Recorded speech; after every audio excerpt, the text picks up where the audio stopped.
semuanya, Assalamualaikum warahmatullahi wabarakatuh. Bagaimana kabar kalian? Semoga sehat selalu ya. Kali ini kita akan kembali menyimak mengenai teks editorial. Tepatnya yaitu mengetahui ragam informasi dalam teks editorial. Sebelum itu, apakah kalian masih ingat apa itu teks editorial? Jika masih, silahkan isi di kolom komentar pengertian teks editorial menurut kamu yang kamu pahami dan menggunakan bahasamu sendiri. Sebagaimana kita tahu, sebuah teks editorial ditulis oleh media dalam mengemukakan sudut pandangnya mengenai sebuah isu yang tengah diperbincangkan. Kemudian, langkah yang dilakukan sebelum tulisan tersebut dipublikasikan ialah redaktur harus mengamati, mendata, menganalisis, menilai, dan menyimpulkan gagasannya. Langkah tersebut dilakukan agar teks editorial menjadi sebuah informasi yang sangat utuh. Maka, informasi apa sajakah di dalam teks editorial? Lanjut. Pertama ialah menentukan isu aktual. Sebagai sebuah media massa, daya tarik sebuah opini menentukan publik akan membacanya atau tidak. Artinya, daya tarik atau disebut juga daya jual ini penting untuk diperhatikan redaktur dalam menulis teks editorial. Kemudian, mengapa isu aktual itu penting? Karena agar pembaca mengetahui secara persis isu yang berkembang disertai pemahaman yang memadai sebagai pertimbangan dalam menanggapi persoalan. Akhir-akhir ini yang tengah dibicarakan Beirut bukan? Maka untuk menentukan isu aktual, ledakan Beirut bisa menjadi sebuah topik pembahasan dalam sebuah teks editorial. Sebuah isu pembahasan dalam teks editorial tidak hanya bersifat aktual, namun sering juga bersifat fenomenal dan kontroversial. Apa sajakah hal itu? Yang pertama, aktual artinya peristiwa yang baru saja terjadi dan diperbincangkan oleh banyak orang. Jika saat ini yang sedang ramai diperbincangkan ialah mengenai pandemi dan juga ledakan di Beirut. Yang kedua ialah bersifat fenomenal. Biasanya diulas tidak hanya oleh satu media, tetapi oleh banyak media dengan publikasi berulang, sehingga pembahasan ini juga diulas di televisi, koran, majalah, sosial media, dan lain sebagainya. Yang ketiga ialah kontroversial, yaitu berita yang mengundang perbedaan pandangan dari masyarakat. Contohnya yang pernah ramai diperbincangkan ialah bumi itu bulat atau datar ya. Nah, hal ini juga bisa dibahas dalam teks editorial karena memuat isi kontroversial. Dalam sebuah media akan menjadi baik teks editorialnya jika ketiga hal ini masuk di dalamnya, karena artinya informasi ini sangat dibutuhkan oleh masyarakat. Berikut adalah contohnya. Berikut merupakan contoh dari teks editorial dengan satu isu pembahasan namun sudut pandang yang berbeda. Teksnya dapat kalian baca pada buku paket Kemendikbud Kurikulum 2013 pada halaman 93 sampai 96. Di situ tersaji dua teks editorial dengan pembahasan yang sama mengenai sosok Rio Haryanto. Yang pertama dengan meng-highlight judul Rio ingin jadi pembalap utama yang menyampaikan bagaimana keinginan Rio Haryanto untuk menjadi juara, sedangkan yang kedua ialah Rio Haryanto berlaga di F1 Grand Prix Australia yang lebih membahas mengenai bagaimana Rio Haryanto berlaga pada kancah internasional. Beginilah sifat dari teks editorial, meskipun temanya sama, namun dalam pengambilan sudut pandangnya dapat berbeda. Setelah penentuan isu pembahasan, hal itu ternyata hanyalah sebuah pembuka dari teks editorial. Selanjutnya, apakah langkah yang harus dilakukan? Ialah menyampaikan pendapat disertai argumen pendukung. Selanjutnya, redaktur atau penulis harus mendalami isu yang tadi diangkat dengan melakukan cek silang melalui berbagai strategi, bisa melalui wawancara, mencari sumber data, dan lainnya, sehingga dalam menyampaikan sudut pandang didapatkan sebuah analisis lengkap berdasarkan fakta. Kemudian, dari hal itu, data dianalisis secara logis dan disampaikan sudut pandang dari redaksi seperti apa, atau penyampaian argumen-argumen setelah mendapatkan hasil temuan fakta di awal. Jika kita urutkan, maka yang pertama adalah pengambilan isu, yang kedua ialah pencarian fakta, dan yang ketiga ialah penyampaian argumen berdasarkan fakta, sehingga argumen berdasarkan dari fakta, bukan hanya sebuah omong kosong atau hanya informasi bohong belaka. Nah, setelah itu penulis juga harus memberikan simpulan dan saran sebagai bagian dari penegasan pendapat yang dipaparkan dalam teks editorial. Nah, ketiga hal ini masih sangat dibingungkan kan? Maka mari kita bahas secara satu persatu dalam video berikut. Langkah kedua ialah penemukan fakta, artinya melakukan riset atau peninjauan secara ilmiah.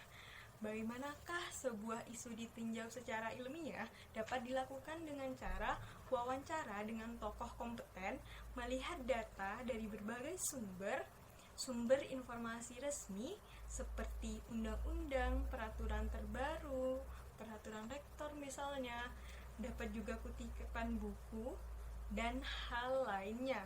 Hal ini yang disebut dengan tinjauan secara ilmiah atau memperoleh data. Hal ini dilakukan agar mendapatkan sudut pandang dengan sebuah analisis yang lengkap. Misalnya menggunakan sudut pandang ekonomi, sosial, politik, psikologi, dan lainnya. Seperti itu yang disebut dengan fakta. Jika data telah diperoleh dari atau hasil temuan fakta, maka selanjutnya adalah menjelaskan hasil temuan fakta tersebut dari sudut pandang penulis. Sebenarnya dari data ini menunjukkan apa sih, menyampaikan apa sih? Hal ini disebut dengan argumentasi. Sebuah argumentasi menentukan pada sebuah keberpihakan dari media itu sendiri, sehingga jika dibagi terdapat 5 argumentasi yang menjurus. Namun bisa lebih dari ini ya. Yang pertama ialah argumentasi yang bersifat kritik. Kritik artinya tanggapan terhadap suatu isu disertai pertimbangan baik dan buruknya. Jadi, jika kalian menganggap kritik hanyalah hal negatif, maka itu bukanlah kritik yang tepat, karena kritik harus diimbangi sudut pandang baik serta buruk. Yang kedua ialah penilaian. Argumentasi penilaian yaitu proses pengambilan nilai terhadap sesuatu, seperti kegiatan, kebijakan, dan lainnya. Kita ambil contoh saja, jika di Indonesia terjadi sebuah pemilihan presiden, maka biasanya sebuah media akan memberikan penilaian pada kurun waktu tertentu. Misalkan 100 hari kepemimpinan Presiden Jokowi. Hal ini disebut dengan teks editorial dengan argumentasi penilaian. Argumentasi yang ketiga dapat bersifat prediksi, artinya sebuah ramalan atau perkiraan yang akan terjadi mendatang. Tapi tunggu dulu, bukan berarti kita mencoba menjadi peramal ya. Salah satu contohnya ialah jika sebuah media menyoroti mengenai lingkungan. Ia berpendapat jika sebuah kebijakan mengenai pelarangan penggunaan kantong plastik di area pembelanjaan tidak segera dilakukan, maka bukan tidak mungkin Indonesia yang menjadi penyumbang sampah plastik kedua di dunia akan menaiki atau menjadi peringkat 1 dalam menyumbang sampah plastik di bumi. Hal ini bersifat prediksi, namun bukan mengada-ngada, tapi berdasarkan fakta yang harus disajikan. Itu contoh dari argumentasi bersifat prediksi. Yang keempat ialah argumentasi bersifat dukungan. Artinya, memberikan tanggapan positif sekaligus menyetujui sesuatu untuk dilanjutkan dan atau dipertahankan. Contohnya tadi, kita ambil lagi contoh pelarangan penggunaan plastik di kawasan pembelanjaan di Jakarta telah disetujui, maka media dapat memberikan dukungannya terhadap hal itu. Argumentasi yang bersifat penolakan artinya memberikan tanggapan cenderung negatif sekaligus menolak sesuatu untuk dilanjuti atau dipertahankan. Salah satu contohnya adalah dalam media Greenpeace Indonesia yang tengah melakukan penolakan terhadap disahkannya revisi Undang-Undang Minerba atau Mineral dan Batu Bara karena dia menganggap jika hal ini terus dilakukan akan membahayakan lingkungan. Hal inilah yang disebut dengan argumentasi bersifat penolakan. Dari kelima hal tersebut merupakan hal dominan yang dibawakan oleh media Indonesia. Namun bisa saja lebih dari itu ya. Selanjutnya, saya akan memberikan contoh mengenai fakta dan argumen dalam sebuah teks editorial. Jika tulisan di sini tidak terbaca, maka kalian dapat membuka buku paket Bahasa Indonesia kelas 12 kurikulum 2013 oleh Kemendikbud pada halaman 84 ya. Di situ tersaji beberapa fakta dalam teks editorial. Yang pertama ialah Pertamina menaikkan harga LPG tabung 12 kg lebih dari 50%.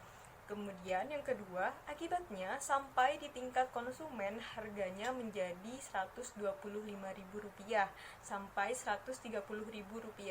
Dan yang ketiga, bahkan di lokasi yang relatif jauh dari pangkalan mencapai harga Rp150.000 hingga Rp200.000. Tentunya hal ini adalah sebuah fakta karena tidak mungkin mengada-ngada mengenai kenaikan dari harga LPG itu sendiri. Kemudian argumen dari teks editorial berjudul Kado Tahun Baru 2014 dari Pertamina. Yang pertama ialah kenaikan harga itu mengharuskan presiden yang sedang melakukan kunjungan kerja di Jawa Timur meminta wakil presiden menggelar rapat mendadak dengan para menteri terkait. Berdasarkan simpulan rapat itulah presiden kemudian membuat keputusan harga LPG 12 kg yang diumumkan pada hari Minggu kemarin. Pemerintah mendapatkan keuntungan besar dari penambangan minyak dan gas bumi. Hal ini merupakan sebuah argumen dari media mengenai disahkannya peraturan secara tiba-tiba. Lebih tepatnya kenaikan gas LPG seharga 50% dari sebelumnya. Hal ini sudah kita bahas ya minggu kemarin, jadi ini hanyalah sebuah penegasan sekaligus contoh dari fakta dan opini dalam sebuah teks editorial. Terakhir, yang merupakan pamungkas dari teks editorial sekaligus tugas pengayaan yang telah kalian kerjakan sebelumnya ialah mengenai simpulan dan saran dari teks editorial. Hal ini merupakan bagian dari penegasan atas pemaparan dan argumentasi. Jika dalam argumentasi dia menolak atau media menolak atas terjadinya sebuah kebijakan, maka di simpulan hari ini kembali dijelaskan, lebih tepatnya ditegaskan seperti itu. Paparan ini sekaligus menjadi penguat terhadap keberpihakan teks editorial kemana, apakah menolak, mendukung, apakah mengkritik, apakah memberi penilaian, apakah memberi saran, dan hal lainnya. Teks editorial yang baik akan memberikan saran setelah hasil interpretasi data atau pencarian fakta yang telah dilakukan. Oleh karena itu, jika kalian ingin menulis teks editorial yang baik, simpulan dan saran harus tersaji keduanya. Nah, udah kita bahas nih ragam informasi yang ada dalam teks editorial. Adakah yang kalian bingungkan? Silahkan ditanyakan ya, jangan ragu untuk bertanya. Mohon maaf jika ada kesalahan. Terima kasih. Tetap di rumah aja. Wassalamualaikum warahmatullahi wabarakatuh.